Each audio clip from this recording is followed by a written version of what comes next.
Oi, gente. Hoje eu vim falar sobre a lua nova em Touro, que acontece no sábado, dia 16 de maio, a 25 graus de Touro.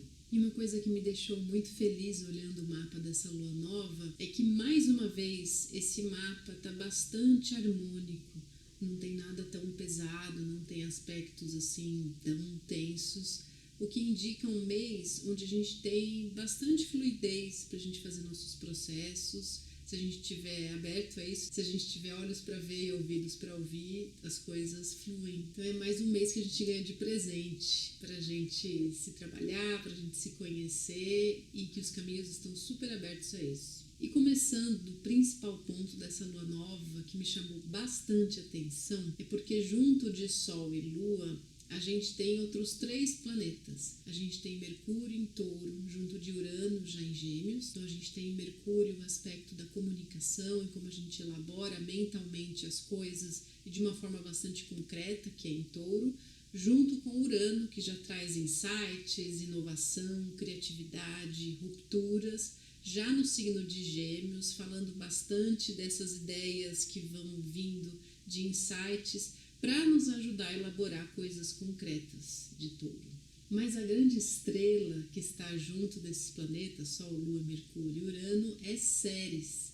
Eu já falei bastante de Ceres aqui, vou deixar alguns links para vocês darem uma olhadinha. E Ceres é o arquétipo da grande Mãe Terra, da mãe que nos dá o alimento, que nos dá a semeadura e nos dá a colheita, que nos dá as 4 estações, essa alternância entre a abundância e o florescer, e também as fases de recolhimento e maior escassez. E Ceres, na astrologia, está muito relacionada com questões de nutrição, tanto na parte física mesmo, de alimentação, de comida, de lidar com a plantação, ou de lidar com alimentação no geral e nutrição, e também fala de como a gente nutre a nossa alma. E Ceres tem tudo a ver com Touro, inclusive alguns astrólogos falam que ela é uma das regentes de Touro, porque está relacionado com a natureza, com a terra, com esses ciclos da natureza, com esse alimento que a terra nos dá. E um detalhe, nesse mapa da lua nova, Ceres está em conjunção exata com Sol e Lua, 25 graus, e mais curioso ainda, ela está a 25 graus 000, ou seja, cravado, que é difícil de acontecer, geralmente tem uns números quebrados. Eu achei super bonito que ela está no grau cheio ali, 25 graus de Touro. Então já veja no seu mapa onde está esse grau 25 de Touro, em qual casa, porque é aí que está a nossa reflexão e o nosso exercício de ver o que nos nutre, do que a gente se alimenta e como está a nossa conexão com a terra, com o nosso alimento, com o que a gente come. E hoje eu convido vocês à leitura de 2 trechos de textos diferentes que vão se complementar nesse momento tão bonito dessa lua nova, dessa grande mãe que nos dá o alimento. E o primeiro deles é analisando a simbologia desse grau, porque não é sempre que em um momento específico o planeta esteja no ponto exato do início do grau. Então isso tem um significado, por isso que eu gostaria de trazer para vocês. E esse texto que eu vou ler agora é tradução dentro do site do James Burgess, que é um grande estudioso dos símbolos sabianos, que são os símbolos atribuídos a cada grau do zodíaco. E esse símbolo de Touro 25 graus é um grande parque público bem cuidado. E sobre esse símbolo ele fala: uma comunidade em harmonia vai agir de modo colaborativo para criar trabalhos comunitários que permitem aos indivíduos desfrutar maiores níveis de abundância e conforto. É uma forte motivação para buscar formas de viver em paz e colocar de lado o medo, a competição e a agressividade. Não é preciso abrir mão de nossa personalidade única e aceitar julgamentos coletivos impostos sobre o que é bom e verdadeiro. No entanto, nós com certeza podemos ver como existe um grande mérito em dedicar tempo e esforço para ajudar no bem-estar prático das pessoas coletivamente, por exemplo, cuidando de um parque. Assim, todos nós podemos usar recursos que só são viáveis se financiados por uma comunidade, para que cada pessoa tenha um maior grau de bem-estar como resultado direto desse espírito de colaboração coletiva.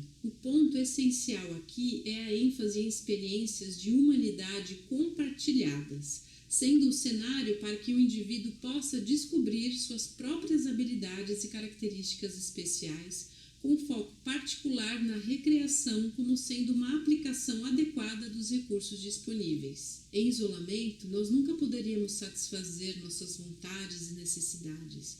Nós precisamos da interação com as outras pessoas para nos dar a força que nos estimula ao desenvolvimento de uma série de atributos pessoais.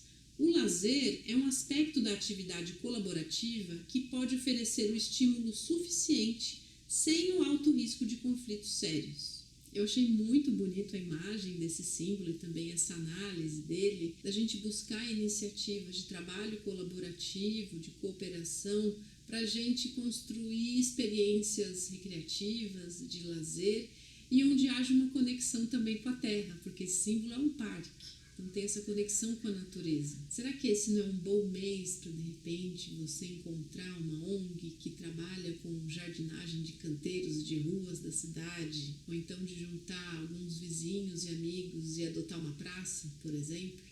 E esse aspecto ele é reforçado por outro ponto no céu, que é a conjunção de Plutão com Juno. Juno é um asteroide que representa parcerias com comprometimento, sejam elas de trabalho, de amizade ou românticas, e no signo de Aquário falando de parcerias que têm um cunho social, e junto de Plutão, que nesse contexto falaria de uma grande transformação social, mobilização. E depois da gente falar do coletivo, está na hora da gente falar do individual, nesse aspecto de séries dentro de nós. E eu trouxe um texto que me tocou bastante, de um astrólogo que eu não conhecia, que eu adorei, que se chama Jason Hawley. Ele escreveu um artigo numa revista de astrologia, eu vou deixar o link, está em livre acesso para quem quiser ler o original em inglês, e o artigo se chama 2 contos sobre os caminhos de Ceres. E ele fala assim: Ceres é um planeta que podemos chamar de corporeidade transcendente. Seus 2 dons oferecidos para a humanidade após a fome, que são a agricultura e os mistérios,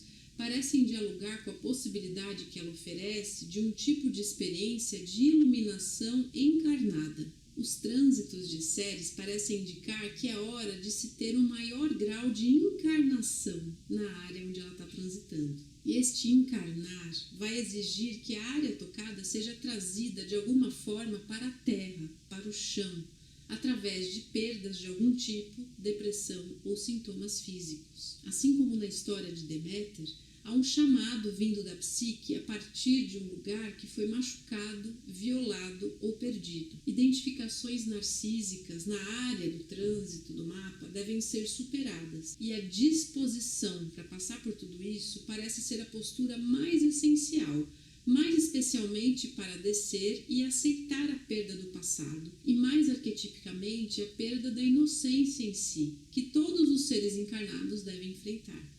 Sendo regente da trindade do elemento terra, Ceres é uma força profundamente corpórea. O fogo deve ceder à terra. Nós devemos passar pelo processo de encarnação em realidades cíclicas de morte e perda que a vida na terra implica. De uma forma muito pessoal, nós devemos nos apropriar da nossa história que se submeteu à vida terrena. O paradoxo é que, através desse comprometimento total com a encarnação, nós nos tornamos capazes de colher uma sabedoria e uma perspectiva espiritual que são eternas e que não estão sujeitas às limitações da Terra.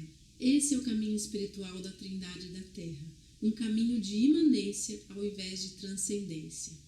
E este é o limiar do mistério que Ceres nos impele a cruzar quando este planeta chega junto da gente. Lindo esse texto, né, gente? Eu adorei. E essa questão do corpo, que é totalmente taurina, essas séries em touro, por isso que eu trouxe esse texto, porque é encarnar, é chegar no corpo, corporificar, sentir no corpo e sentir o espírito falando através do corpo.